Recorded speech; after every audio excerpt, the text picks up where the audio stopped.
Hey YouTube, how you guys doing today? Kevin here coming at you with another video. So we are back on Aaron's bike. And we got the side right here buttoned up. And what are we doing tonight? Well, tonight we're going to get this thing prepped up to start. So I have a fuel line that I had fitted to it. I bought blue fuel line. You can see how I got it all up here. We have to cut it to length. We got to plug and take this black line off, remove this cover, and check it for timing and make sure that they're synchronized properly. All right, so that's where we're at with Aaron's bike, and then tomorrow we'll do a first start on it and check out the electrical, see what needs to be done, what's going on, what have you. So anyway, I've been doing a lot of crazy work, as you guys know, with the whole Kawasaki KE100 cut in half. We've got a couple of engines up there on the bench, and my part for this right here will be back in on Monday for the KE102 build, and then we'll be back on this. Plus we have the Harvey Spooner bike. We have crank bearings and seals on that one. We've got a ton of stuff. We have the parts in for the DS80. We have to change out some handlebars on this beautiful piece of equipment here. We have to match up my and fittings for that bike. We've got a ton of stuff, guys. It's just a ton of stuff. We're going to take a KE100 engine and make a 5-speed transmission. That's going to be mated up with a Briggs & Stratton 5 horsepower. So it's going to be a Briggs 5 horse with a 5-speed transmission. And that 5 horsepower Briggs is going to become kickstart. So we have that. We have a lot. We have a lot to do. I have been working in here, hanging up some of my covers for the KEs, the KDs, KMs. So, as you can see, I've got a plethora of them just hanging up some of my fuel tanks. Just, you know, different things, making this place a little bit more cozy. And we just have a lot of stuff to do. So anyway, let's get you guys in the stand. Let's get crack-a-lacking, and we'll get on this. And before we do, if you haven't had a chance to hit that subscribe button and the bell icon, so when I post a video, you guys get it. So I got to get this mess right here cleaned up real quick, and I'll get you guys in the stand, and we'll get crack-a-lacking. All right. So I got the bench mostly cleaned off. You move this out of the way. Get that out of here, and then my flashlight, we'll keep that up there. I want to show you guys something really cool on the KE102 that I have been doing. I did this off screen because I've been looking for the bolts, but I replaced all the bolts except for the 4 bolts right there, except for those ones, with Allen head, which they'll all be. I had a plethora of Allen head bolts from Yamaha Viragos, from that bike right there. Not that bike, but plethora of those style bolts. And I was able to match up pretty much all of them except for 4 of them. So I have to get, this is the length, that's the size. I have to get 4 more of those, which I have. I just got to find them. And so that's all going to be Allen head. 2 covers here. So I have some cool ideas I want to talk to you guys about real quick with this. And I'll go over it again on the video. This is going to have a clear cover. So the flywheel is going to be painted green, and there's going to be an LED in here that flashes every time the plug fires. So it's going to be interesting. So that's one of the cool things that's coming up on this bike. And the machine shop is working on my other, this is a junk one, but it's working on one for me right now. So that's cool. Alright, back on this bike right here. Back on Aaron's beautiful 1974. Alright, so let's get this cover ripped off right here. Check the timing on the cables because we really don't want to start this without that. And we have to take off this hose right here. Cut this hose down the size to fit here. And without leaking a whole ton of oil. I'll show you guys how I do that. By now you guys know by me doing all these videos that I completely 100% trust the automatic oiler. For this type of bike, because it's a rotary valve, that is required. So make sure you hook this up and connect it and make it work properly. Okay? Plus, it's a whole lot better than pre-mixing. You don't have to worry about the ratios. Did I mix it properly? Oh my God, I messed up. That was supposed to be a mix for 2 gallons, not 1 gallon. Dang it. I didn't put enough oil in it, or vice versa. Now, you'd be all set. Plus, you're driving these things on the road, right? This is what I don't understand about not wanting to mix it, to want to pre-mix it, okay? Why would you not want that oiler? So you're riding with your friends, you're out and about. Oh my God, I'm low on gas. You can't just go to a gas station and fill up the tank. No, because now you don't have the oiler in there. So now you have to pre-mix your fuel at the gas station before you put it in. Come on, guys, there's no way you're gonna have a proper mix with that. You know what I mean? These bikes are for on the road. That's the purpose. One of the purposes for an automatic oiler. So you don't have to deal with it. Okay, so right off the bat, I see a problem. Right off the bat. I want you guys to just take a look at this real quick and tell me if you guys see the problem. You guys see the problem? No?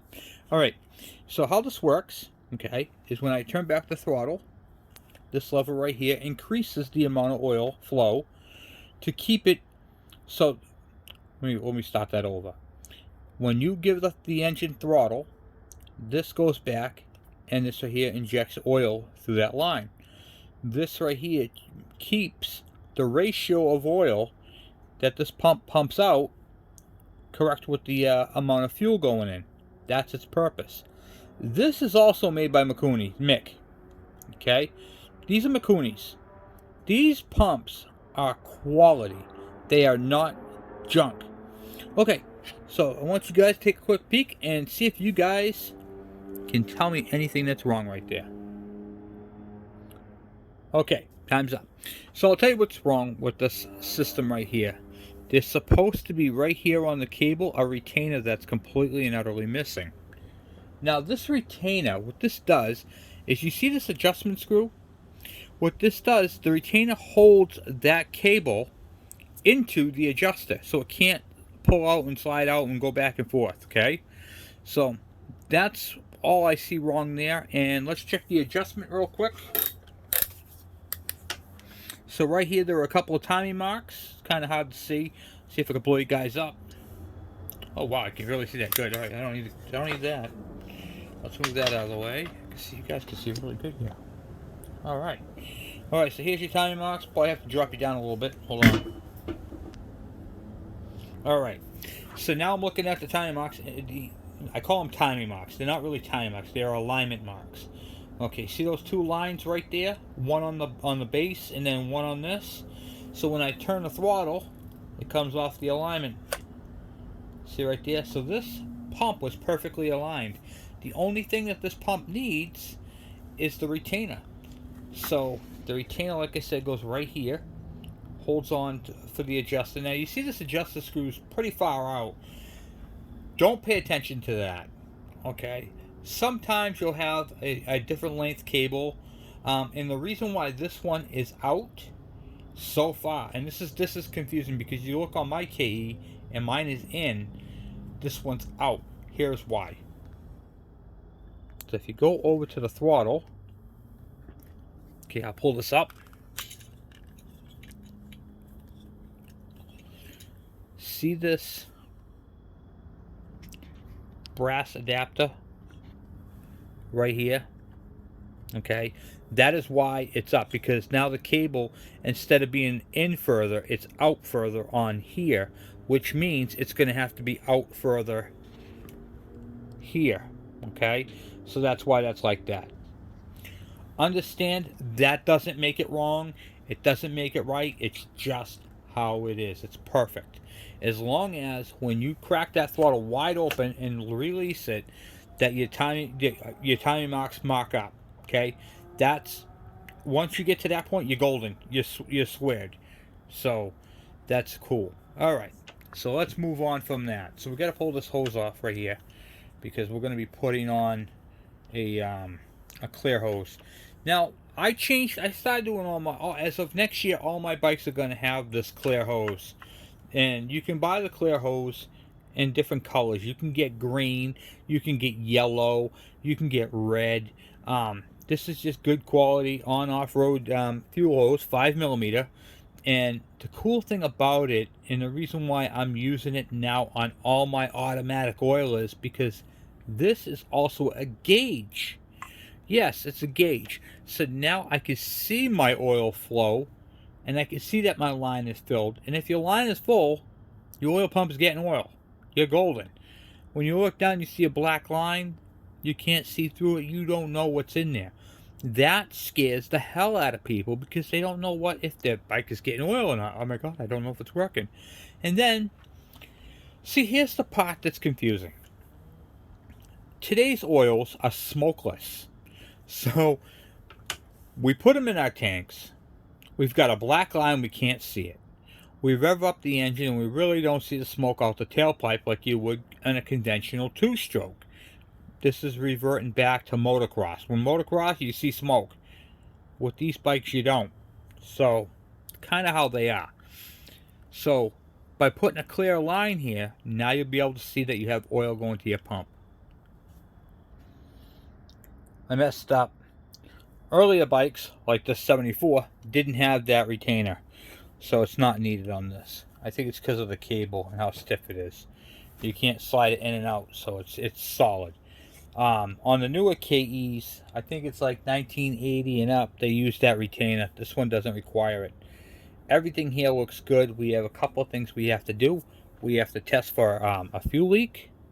So we got to loosen up this bottom piece here and throw some fuel in the carburetor, which I'll do through the line, and change out that fuel hose. So let's get that done first. Let's get that hose switched out.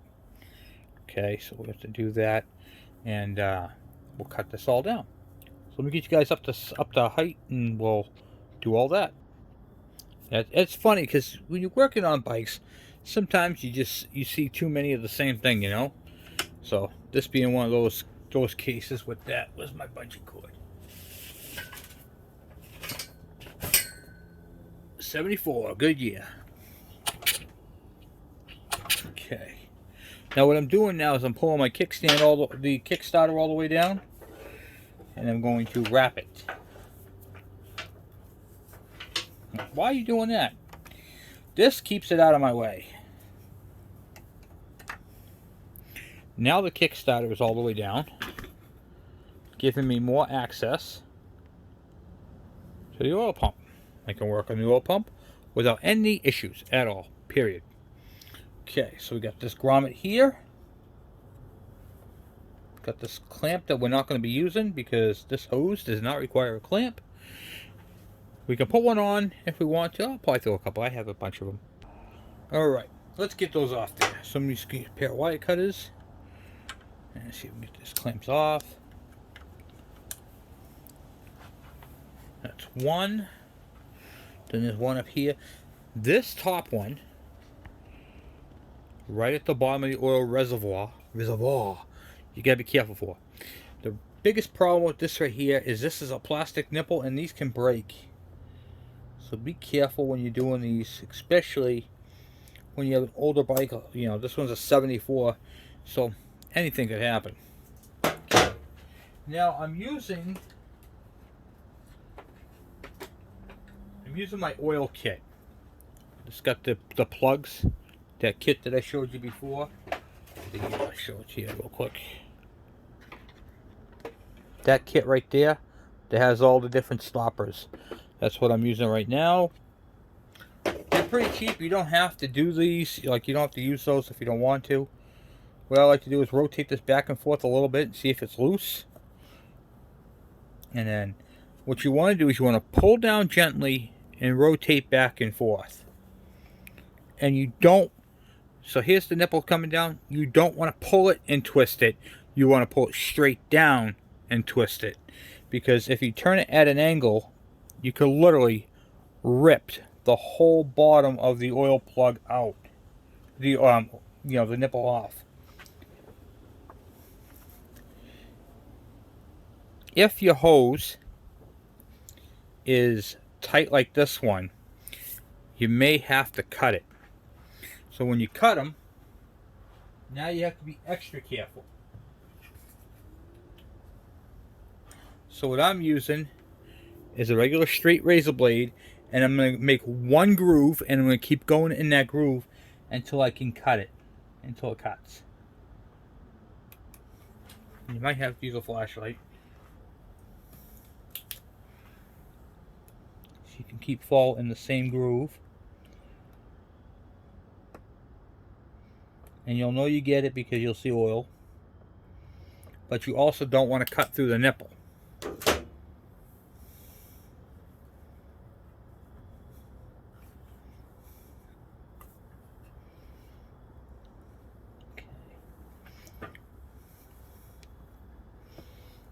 see it dry down. Okay. Oil's coming out. Put my finger over that. This is cool. This plug has both male, so you can stick it into the hose, and female, so you can go over the nipple.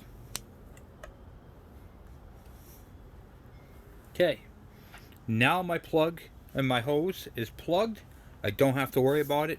And now we'll move on to the bottom. This is on a metal one. And it's just, you see how stiff that I could barely move this thing. This hose has been on there for a very long time. I take the new hose, slide my grommet onto it first. Always use your grommets. I grab a pack of new hose clamps. I'm going to throw a clamp on it anyway. It had one on it. Let's throw another one on it.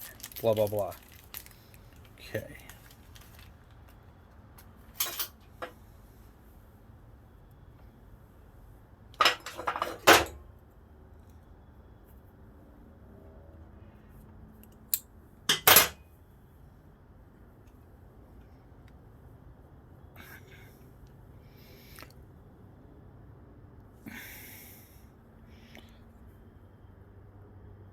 Okay, all the way on. I'm going to take my clamp,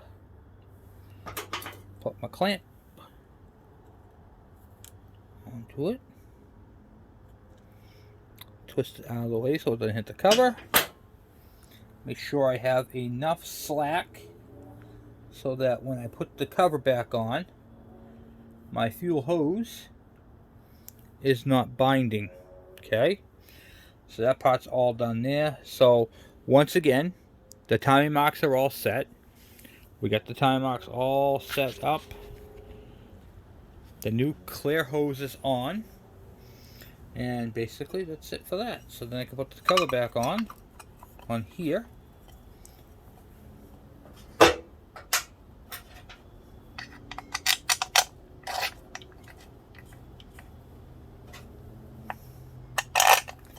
There is no gasket on this cover.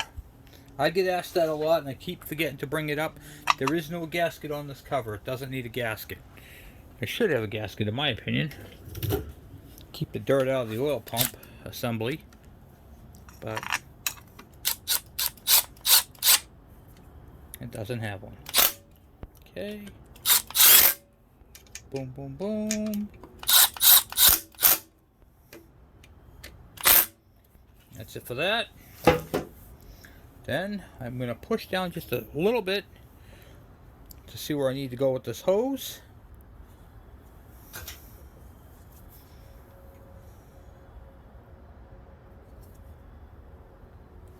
Always cut your hose straight if you can. Sometimes it's not possible, but in this case it is. Put the hose back up top. Whoop. And just whack you guys with the hose. Alright, and now what I'm going to do is I am going to slip that off. I'll throw a clamp up top. Actually, I shouldn't use a clamp on this top one. Pop this off.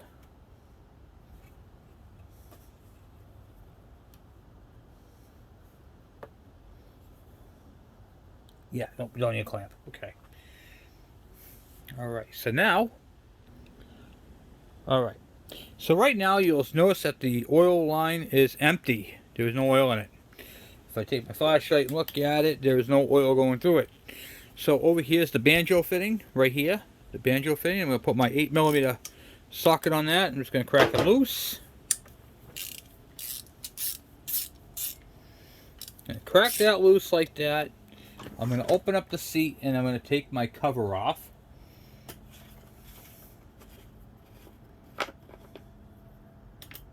And then I'm just going to let it sit. That's pretty much it. The other thing I can do, actually before I put this cover back on, I'm going to take the cover back off. I want to show you something else. There is a way to speed, I'm going to go over this with you guys real quick. So before I do that, let me tighten up that banjo fitting.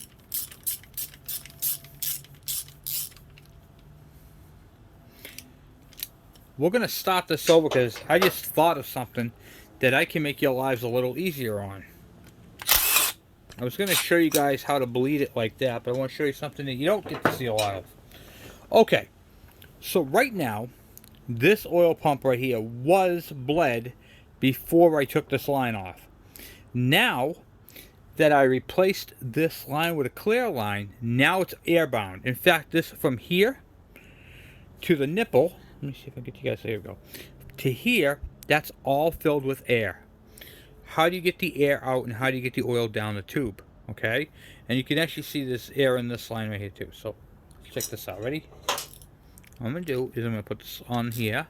I'm gonna crack it loose, and then what's gonna happen is, now watch right there. See, you guys can probably see that it's starting to fill up with oil. See it coming down? All right, and then it's gonna start to leak out. And then what I'm going to do is I'm just going to tighten it back up. Okay. Now, the oil pump right now is bled. Okay, it's got plenty of oil in it. You can see the line. Here's the line right here, the oil line. It looked like there was air in it at first, but that was my flashlight. Alright, and then I can follow this line up. And I can see that this line right here, see how it's filled all the way up to the banjo? All the way up to the banjo fitting. Whoop, here you are, right there. Okay, now, let's say this line right here and this line was all empty. This is a brand new unit, so couple things. First, if there was already oil in this line, all you have to do to bleed it is crack this banjo right here, this one right here loose, so that the oil travels down from your tank and into here. That's if you're only replacing this oil line. But say you rebuilt your engine and you had to replace this oil line and this oil line and this pump, and the tank was empty and everything else. Okay, so what you're going to do, you're going to fill up this oil tank. I'm taking you off the stand for a minute. I'll put you back. You're going to inspect this line right here. This is your vent line, okay? So you want to just make sure. See how there is crud in this? Okay. That crud right there can actually become a blockage. How do you clean that? So what you'll do is you will take the line off of here, if you can. This one's been on there for a long time. It's very stiff. So we can't clean that. You can use a pipe cleaner. A pipe cleaner, a bottle cleaner, a little brush cleaner. So let me go grab one of those and I'll show you.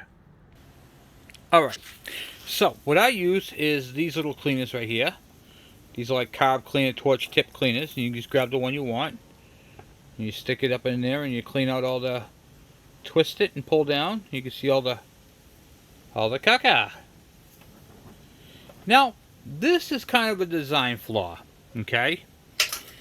When you're driving, your tire is spinning this way and it's kicking up mud and crud and everything else, and that's going to stick to the oil, and that's when it's going to plug it up.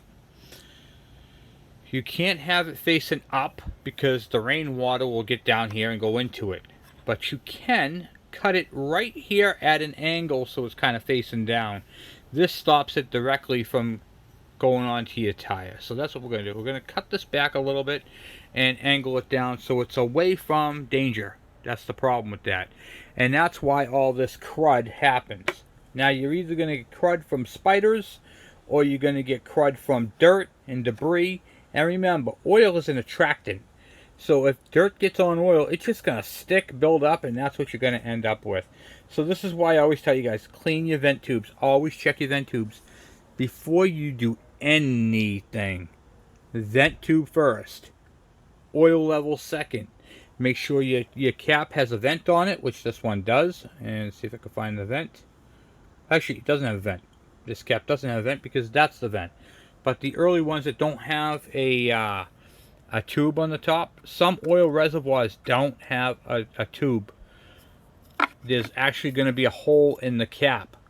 And actually, here's a big thing for you. That cap that doesn't have the vent looks exactly like this cap. Okay, and it has the one that has the vent looks exactly like this cap. So if you bought this cap and you stick it on your oiler, okay, this cap doesn't have a vent. And if your oil reservoir doesn't have a vent, guess what? That ain't getting any oil. I don't care what you do to it. Alright? So make sure you get the right cap for the right bike. Alright? That is very important. Alright, so let's get that cut and if you guys understand. Alright, so I cut back his oil vent tube. So now it's venting underneath the seat.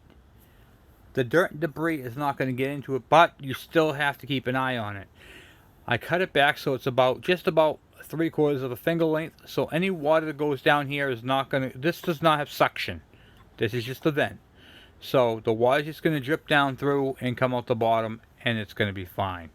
Had it been underneath here, then once again all that dirt and debris which you saw kicked up into it is actually going to destroy this oil system. So we just prevented that from happening. It's kind of a design flaw, and I'll show you guys this. You guys can see how much crud and the dirt is stuck to the walls, and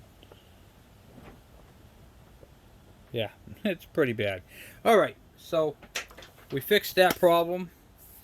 The oil line and everything is bled out. So remember, if you don't have any oil in here, you'll have to crack your banjo bolt free and then prime it up. If you're replacing this oil line, you only have to do this banjo right here just to get the oil to come out, and then the rest of it's fine. Everything else will pump through. Okay? Alright, so let's get this cover back on now that I showed you all that. I know it's a lot of information because there's two ways of doing it, and I just went over both.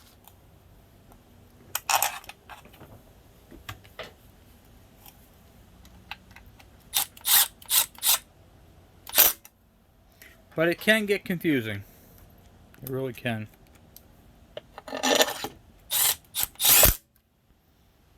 One more here.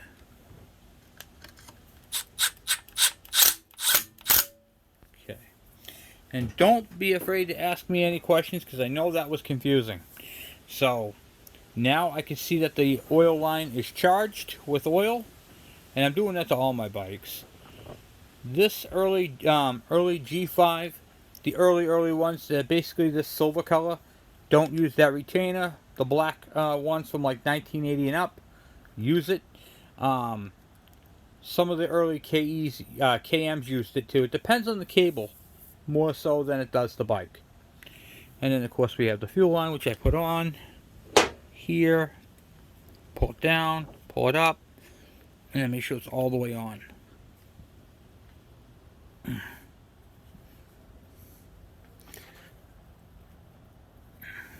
Man, that goes on that tight. Okay.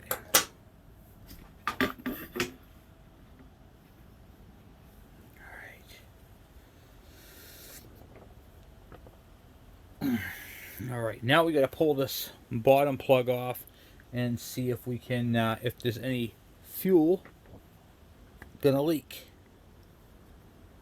Which is kind of a big deal. We want to make sure. So what I'm going to do is I'm going to get my little bottle of fuel. and I'm going to fill this line up. But first, I'm going to cut this line down. So let's get the tank. I'll set the tank on there and see where that needs to go. That way I can cut all this extra fuel line off. Okay, so we have the petcock here. There are two tubes. One has a filter on it, one doesn't. Okay, so when you turn your fuel to on, so you have, what do you call it, the reserve, and then on. So we put it to on. Okay, so right now it's on the on position. Now, when the fuel in the tank reaches this pipe right here and starts to go under it, the bike is going to start to buck and stall. Okay, it's going to buck, stutter, fart, kick, put up a fit. When you hit reserve, now it'll run alright until the fuel gets to the bottom and runs out. So you only have like 2 inches of fuel, 1.5 inches of fuel in your tank, and that's your reserve, okay? So keep that in mind. So this is your on, this is your reserve. Alright, let's get this petcock in. Okay. I'm all worried about the wiring right now. I'm just trying to get the fuel system situated in there so I'll move all the wiring to where it's going to sit after the fact.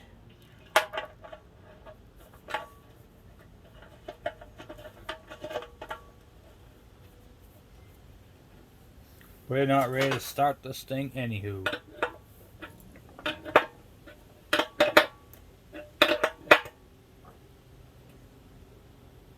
Okay, now, you notice how one tube had, the big brass tube didn't have a filter on it, and the reserve one did have a filter. That's because your filter is actually inside of this cap right here, this little reservoir cap.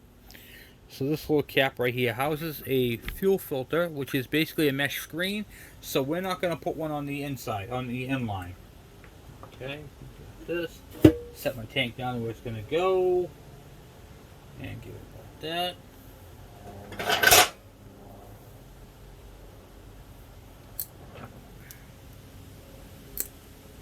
Okay, fuel line is cut and ready to go. RTG. Alright, so now we get that part done. We're going to pull the fuel tank back off. Get that out of there. Tank is so pretty. I like this color.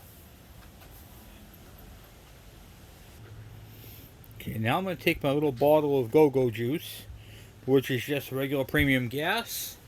I'm going to stick that into the fuel line like so. And then I'm going to bottle feed the carburetor.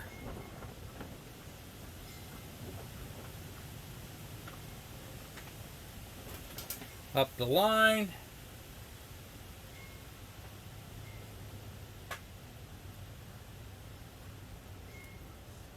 Till all the air is out of it and that the fuel is sitting up into the fuel line.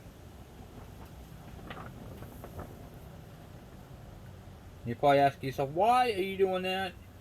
This right here is going to let me know if the carburetor is leaking or not.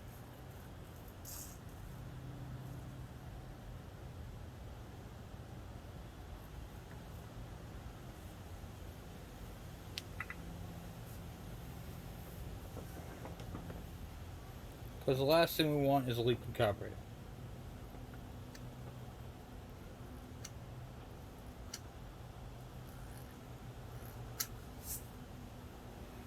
Alright, so right now, I can see that the fuel is going down. Might be air bubbles in it. You can see it right here. See if I can put this on it so you can see it.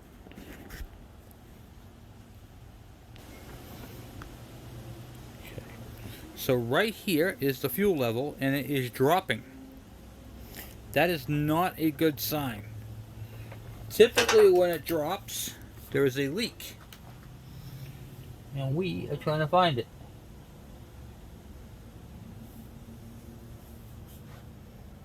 It could be pushing the air out. There is an air pocket in that line down bottom. Right there. See the air pocket right here? So let's take a pair of pliers and see if we can squish that out. We want to get all, oh yeah, moving the airline. Okay, yep. So, chances are that's the reason why we're dropping. We're going to let it sit for a few minutes, and I'm going to top it back off a little bit more. You can see we're right here right now, so I'm gonna put more air in, more fuel into it and see if I'm leaking at all.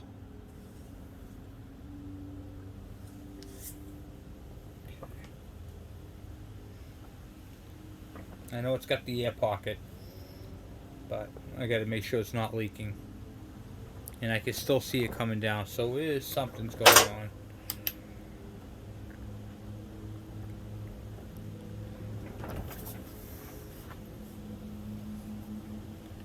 Now what I'm looking for, I'll show you what I'm looking for. I'm looking at a few places. One around here, making sure it's not leaking there. I'm looking into the throat, so I'm going to open up the throttle plate wide open, and I'm going to look inside there and see if it's not leaking around the main jet. Okay, see that rod right there with a little brass orifice? Make sure it's not leaking there, and then I'm going to make sure it's not leaking down bottom here. Okay, these are the two overflows right here, and make sure it's not leaking. My finger is dry. It could also be leaking around the bolt, so make sure it's not leaking there. But we're going to just let that sit like it is. It is going down, but I don't see where it's leaking. So I think it's just getting the air bubbles out. Everything seems to be okay.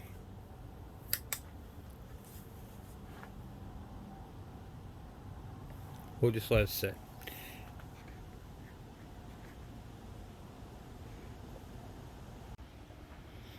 Okay, so after several minutes, I had filled, you can see where the fuel level is right here.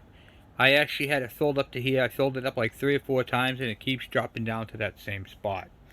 Now there is an air bubble here, but not enough to make a difference, and the fuel is going someplace. It is not leaking out the bottom, but it is going someplace. So I'm assuming, which you should never assume, that it's leaking out the gasket, because if you look on the back there, see how wet it is down bottom? Yes, you can see how wet it is back there. So, and then if you look at the screw in the back of the carb, so we're going to take this carburetor off tomorrow and ultrasonic clean it, because that green that you're seeing around there, you can see the green or not, that green is, what do you call it there? Ethanol fuel. Okay, it leaves like a green tinge or a tarnish or whatever you want to call it. So I think that the carburetor gasket is leaking in the back, and that's where it's going. So not that big of a deal. We will address that tomorrow when it's daylight. This carburetor right here, I had it apart already. I took a look at it, and this is why I used that tool that I made, which I didn't use on this one yet. I just wanted to see if it was leaking and get this thing all dialed in.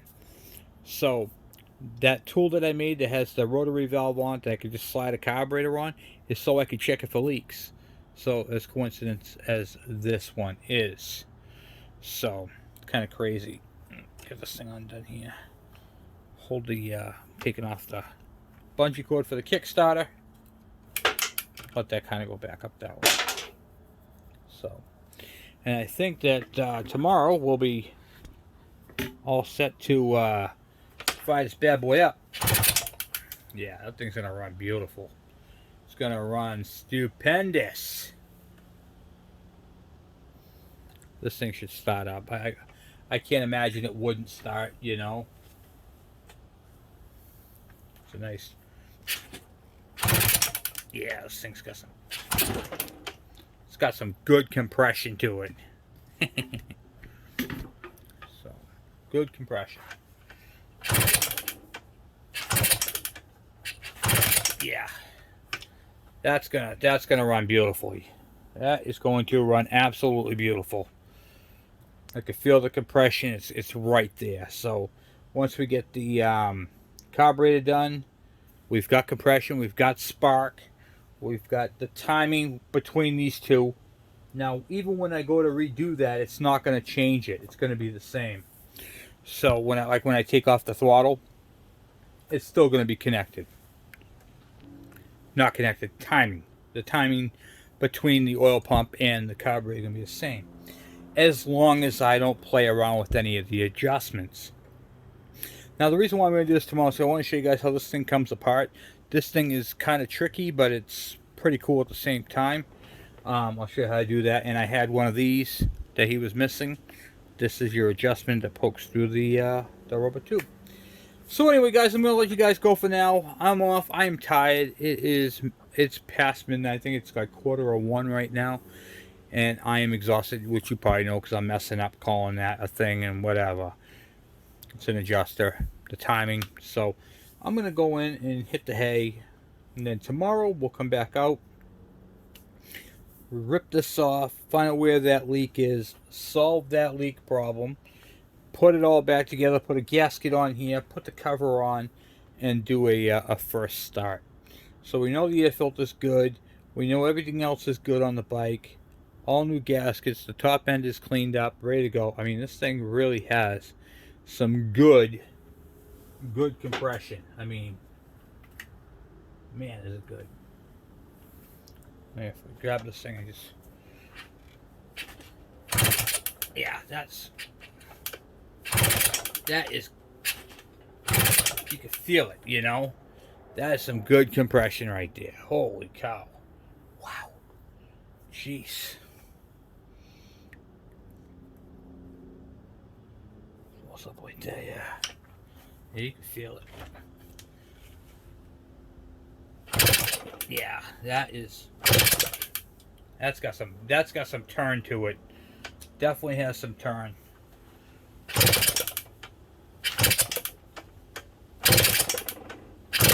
Yeah, that's good. That's good. Whoa. Jeez. Well, anyway, guys, I'm off for tonight. Thank you guys for watching. Thank you guys for subscribing. And we'll be back at it later. I'm out. Hey, YouTube. How you guys doing tonight? Kevin here coming at you with another video. So, I'm going to put this video with the last video, even though I ended the video, so you're going to have to keep watching it. Different night. It is a windy storm out there. All kinds of stuff going on. So, we're back on Aaron's bike, and we got to get this carburetor pulled off of it. Now, look at this, guys. I want to show you this, okay?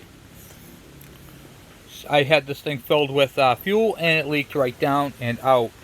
So, and it's all back there. Gonna grab my flashlight after, which I think is back in the house. So I'll run back in and grab that real quick. Alright, got the flashlight. So let's turn this on. You can see all the fuel had leaked out in the back there. There is still some in it. If you can look right at the fuel line, you can still see some in there. So basically, the needle and seat or the float is not adjusted properly, and it's filling up and it's going past the bowl gasket. So we're going to pull this back off. But before we do, it's still early enough. I want to see if it'll even start. So this bike right here has not been started with the setup on there. So we know that the oil timing is correct. The oil pump timing with the carburetor. We did that in the last video. Reservoir is full, or pretty much 3/4 full. Everything is good on this end. There is a couple of problems that we have to address. So one of them is the carburetor. And the second one, there's two problems, is this here shifter. When we put the side cover on the shifter last time, see how loose that is? And that bolt is tight. So we gotta take a look at that. It's not stripped, but we gotta take a look and see what's going on with that. So those are the two problems. So this cover right here is all set. It's on. It's good. The points are new, all adjusted. Everything's good there. It's got a gasket. We did the top end. We got that all set. I want to change that plug. I want to put the correct plug in it. But for the most part, that's pretty much it for that. And I replaced the screw in the back there that was stripped out. So we have that. And when I turn the key on, the headlight doesn't come on. So we need to pull that headlight off and take a look and see what's going on with the headlight. So we have like 3 problems, okay? Other than that, not much wrong with this bike, okay? This bike is going to be a beautiful 1974 G5. So I'm going to get you guys in the stand, but before I do, please hit that subscribe button and the bell icon. And one more thing, I want to do a shout out. Okay, I want to do a big shout out to Darren. Darren, thank you for the box. I got a box today from Darren, a fellow subscriber, and you know, on my YouTube channel here. And I've been looking for a couple of these because I need to manufacture a couple, but I need 3 of these. So I have the one that came from Aaron's bike that he gave me off of the G5 motor or G4 motor, the high and low. This one here, and here's the one from Aaron's motor, so you can see they're the same. Okay, so I got 2 of them. I need 1 more to do this, and the reason for that is so I can pull specifications off 3 of them, because there is no specifications for these. So whenever you have something machined, what you got to do is you got to copy it, and to copy it properly you need to compare sizes, bushing sizes. There's going to be one, we don't know what they are, the book doesn't specify any of this. So I need 1 more of these. But Darren donated that one. These are junk. Okay, I'm not looking for good ones. I don't want a good one. I want a bad one. See how the teeth are worn out? And he answered the call. He had a bad one kicking around, and he sent it up to me. But he didn't just send this up to me. Okay? He sent me up something cool. So if you guys watch my videos, you guys know in my shed I collect license plates. And he sent me up a couple of cool license plates. This one right here from Minnesota. Pretty neat, huh? A Minnesota plate. I don't have one of those. And this one right here is cool too. Look at this. This is a Moped Plate, guys, from Wisconsin. Look at that, huh? That is super cool. So these right here, what I do with these is I take these, I put some rope around them, some strings, and I string them together, make a collage. So I'll show you what that looks like. So this is what I do with them. I'm going to be hanging these up. I have like 3 or 4 that I've already made. This one right here is for in here. And I have them kind of all over the place. But you can see it's got a main antique plate, New Hampshire plates, you know, and so forth. And it goes pretty far down. I got to pull this out. This is actually going to be hanging up in my the tent where I do most of my videos. So I'm going to put those 2 that I got from Darren onto one of these and put that up. So once again, thank you, Darren. I really appreciate this. Those are super cool, and thank you for the sprocket. This is going to be nice because I got to see if I can find a company that can manufacture these a little cheaper than you can buy these things for, because these things right here in mint condition are about $300 to $400. Yeah, it's not good. Now, the one that came off of the KE102 build is actually at my machine shop right now, and that's going to be coming up, I think, Monday or so. So we'll be doing a follow-up video on that, and I got to get, like I said in my last video, the rest of the Allen head bolts to finish off that ensemble. And another question I got was about the cable, because it goes from the cable goes from here all the way up. I'm not using a cable on this high and low, and I'm going to show you guys how I'm going to get away with not doing that. But I'm not going to be using a cable. It's going to be mechanical. I'll show you guys that at a later time when I actually build it. So something cool I'll show you. All right, let's get you guys in the stand and let's get crack-a-lacking. And once again, hit that subscribe button and share this channel. Share this channel, guys. I really appreciate it. We are growing in crazy numbers, and I really appreciate all your support. And a support for the channel would be a share. Maybe someone who would be interested in learning about a little bit about what we do. And, you know, if you guys got one of these bikes, share the passion. You know, you might get someone else interested in doing these things too, because these are great bikes, guys. They really are great. And oh yeah, I know what I wanted to say. We got to fix this too. I have a spare boot. We're going to pull that shock piece off. We're not doing it today, but we're going to pull that off and replace that boot. We'll apply tomorrow. All right, so let's get this thing down. And once again, guys, thank you for all your support. And Darren, I really appreciate that. That was super cool. All right, guys, let's get you guys in the stand, and let's get this bike down and see if we can get this thing to kick over. I want to hear it run. There's nothing stopping it. Let's go over everything real quick, too, before we do that. All right, so the vent is clean. The reservoir is semi-full. You don't want to... I do the... see this right here? Half the sight glass. If it gets below that, I fill it. Okay, I don't let it get below a half. And when I say half, I mean half in the window, not half in the tank. All right. Air filter was good. Carburetor is not good, but acceptable. And the Kickstarter bolt is tight. The timing between the oil pump and the carburetor are in sync. Top end is good. We have compression. We have spark. We adjusted the points, so this is kind of a no-brainer. Alright guys, now let's drop it down and see if we can get this thing to fire up. Now I'm not expecting this bike to start up on the first kick. Only reason why I'm saying that is because of the carburetor situation. But I don't think it, I think the thing should probably go, what, 3 or 4 kicks, and then we should have something. I'm going to fill that fuel line with a little bit of Love Potion number 9 here into that fuel line.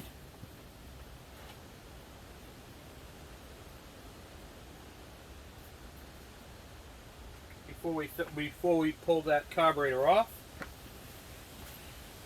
Just gives it a little something, you know.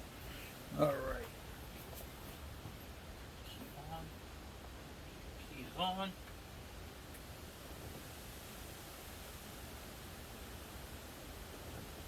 Okay.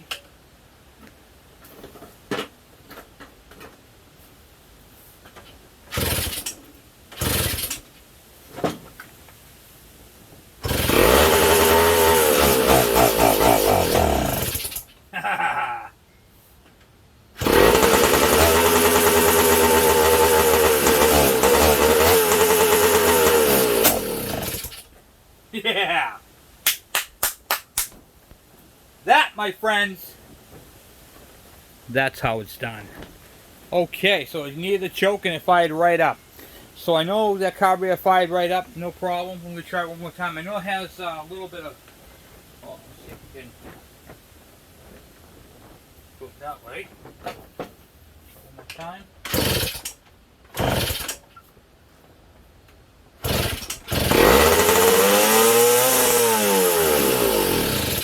Too much. Okay.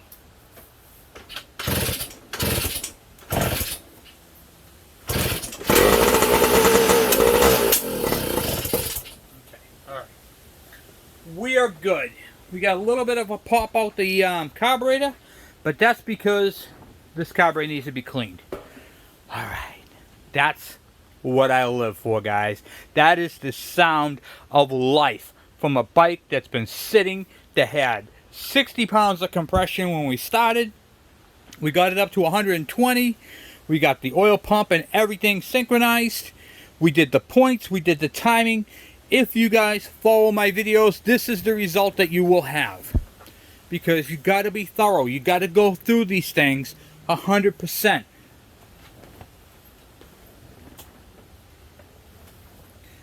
Don't assume. Just do it correctly. There is no better reward than fixing a bike correctly and the thing fires up.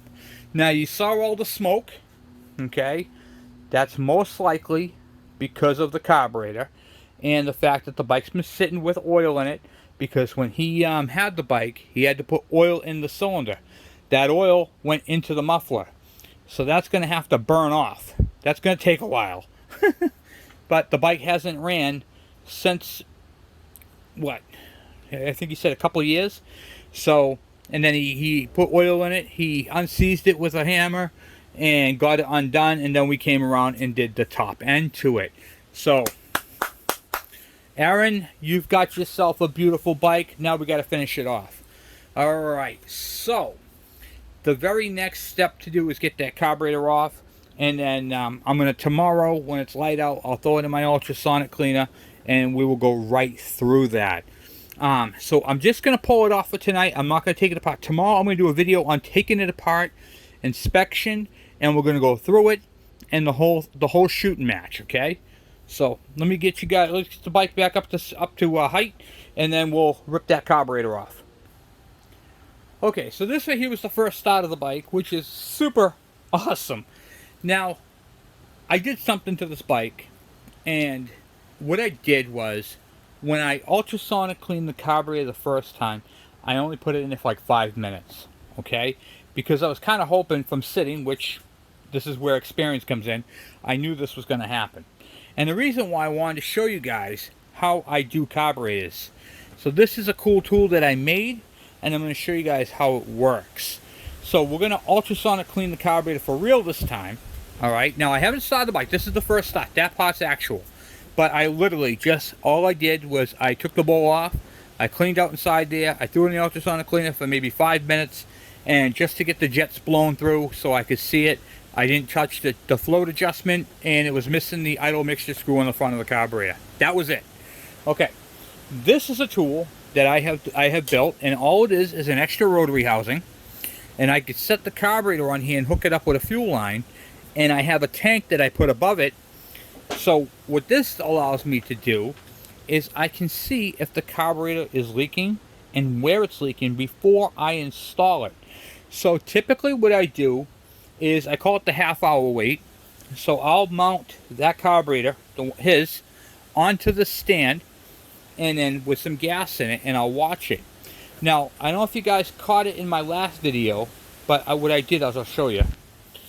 Okay, so what I did was I took my little can of gas, my little my Love Potion number 9, which is just this. All of this is, you can get these anywhere. This is for making tie-dye t-shirts, and then this is just a piece of fuel line for a 2-stroke weed whacker. That's it, and it's just set in there. It fits in there perfectly. So this is a tie-dye bottle, and it holds gasoline quite nicely, and I can use it if I want to do a quick start. I can put this in here and give it a quick shot. Another tool I made. Okay, so yeah, I should have shown that one that day. So what I did was I filled up inside the fuel line and watched the level. Okay, so what I was able to do is I was able to see the level on the fuel and basically watch it slowly drop. And after about 10 minutes, it would go from here to here. And that told me that there's a leak. That's one way to do it. But that can also flood your engine. So it's not recommended.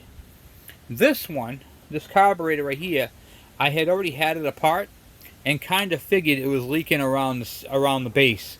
So that was okay. And that is why I took the flashlight and kept looking in to see if it was leaking past the orifice and the needle. But it wasn't. So I was good. I knew it wasn't going to flood out the engine, because today I wanted to do the first start on this thing.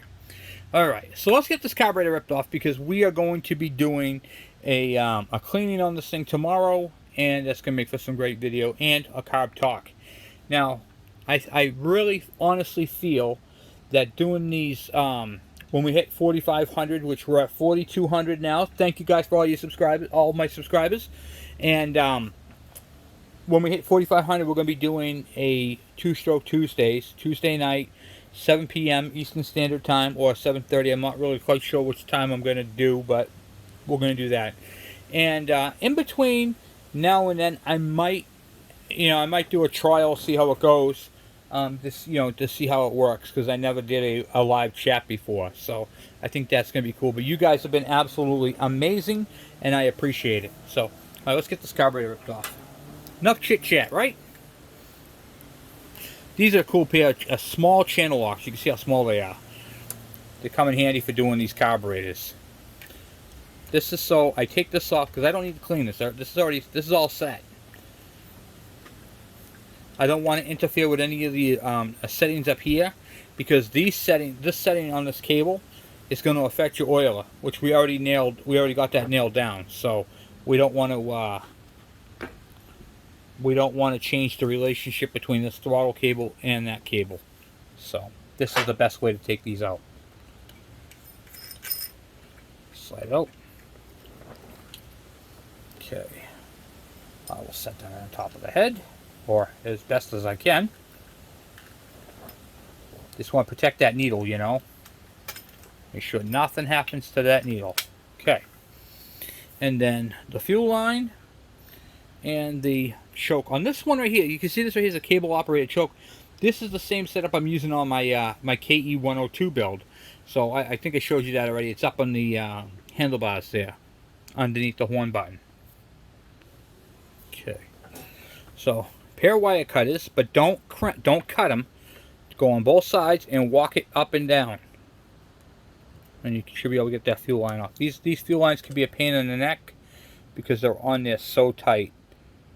But you don't want to cut into the fuel line. Okay, so be careful when you're doing that. I'm holding it open and I'm using it to pry. Because these fuel lines are on there tight.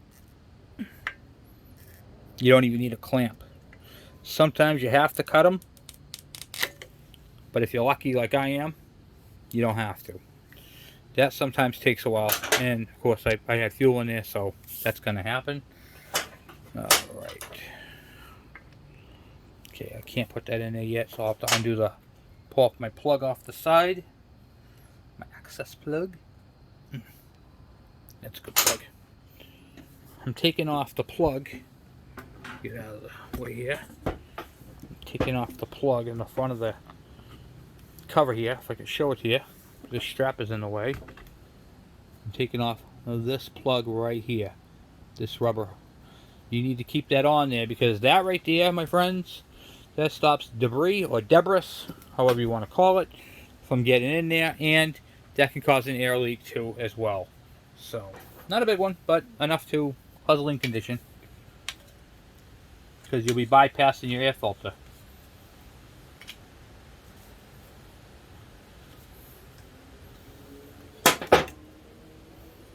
Okay. Alright, we got that. And then I need to get a screwdriver to unscrew it.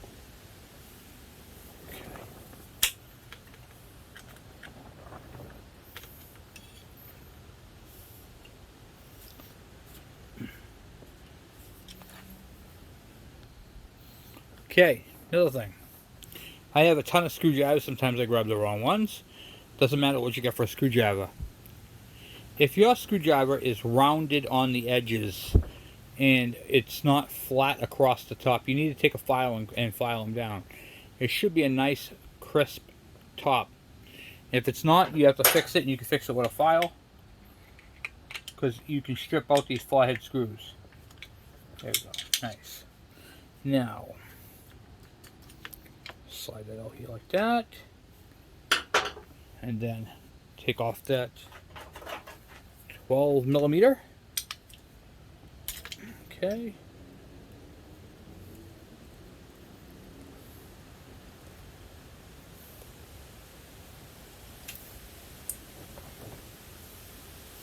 And the carburetor is off. Alright, now I don't want to leave that opened up.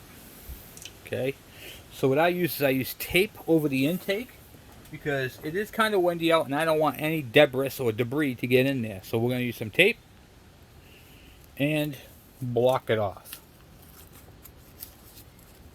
Almost sound like I said knock it off, but it's block it off. Okay, go around the intake and then fold them in like that. And what I'm using for tape, I'm using masking tape. I'm using the type of tape that you would use, painter's tape. Stuff works amazing. It's paper, and it comes off fairly well. Unless you do what I did and opened it up the wrong way. Just a mechanic, guys. Okay, and you don't need a whole lot. I just buff a piece and then throw it over the intake. Now, I want to show you guys another tech tip. I have the needle off. So this is the needle assembly right here, and it's kind of hanging down. This needle can easily bang into something and get, it could get bend, it can get destroyed. So what I like to do with my needles is I just take a piece of masking tape, put it onto it, kind of like not in the middle of it, but like this. I'll show you. Just like that. Okay. Now it's protected. Okay. It can hit something and it's going to be safe. That protects the needle. That protects the intake. So if I have to push this thing outside, no harm, no foul. Okay. So that's how I do that. Just some tech tips. Keeping these bikes, there's not really much to these bikes, but there's a lot. What I mean by that is procedures doing things correctly, protecting it. I mean, if you have this thing sitting out in a dirty barn with dirt on the floor, like in here, this is a dirt floor. That wind, and it's windy out right now. That wind can stir up dirt and get into that intake. So I rather take the extra few minutes. Some masking tape. You can use electrical tape. You can use duct tape. You can use any type of tape. You can even use the bandage tape that, or gauze that you get in a first aid kit. You can put band-aids on it, for crying out loud. Keep the engine clean, keep it safe, and keep it protected. Okay, I know some of those are the same. Just throwing it out there. The fuel line right here is open, so I can blow through it if I see any dirt in the line. But the same thing. You could take a, if you suspect dirt going to be going up in there, you can plug it off like that.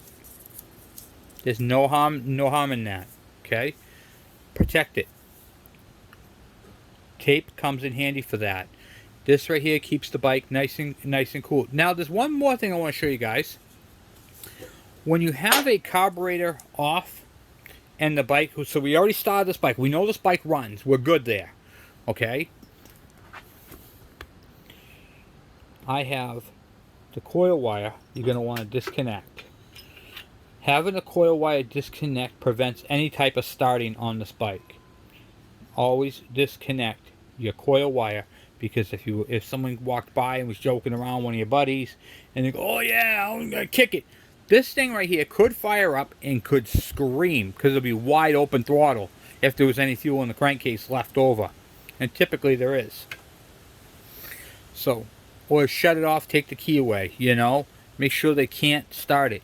And you really don't want to kick it anyway, because this here is an intake and it can suck the tape in. So try to keep your buddies off of it when it's sitting there not doing anything. Alright guys, well that's what I got for you for tonight. Thank you guys for watching. Thank you for hanging out with me. And thank you for the plates and the piece, the sprocket. I really appreciate that. Darren, that was super nice to send that up to me. I really appreciate that. And we have some cool stuff coming up, guys. What do you call it there?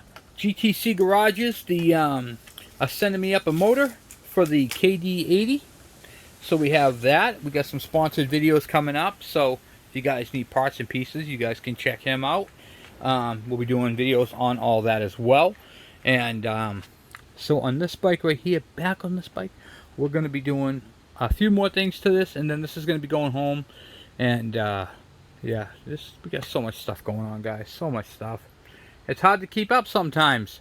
And then after this bike is off the bench, the white bike goes back on, the 1987, and we got to get this right here. The parts and pieces are in for this motor right here, except for the gasket, which we're still waiting on. But that's okay. We can still tear it apart. And by the time we get it apart, we'll be all set.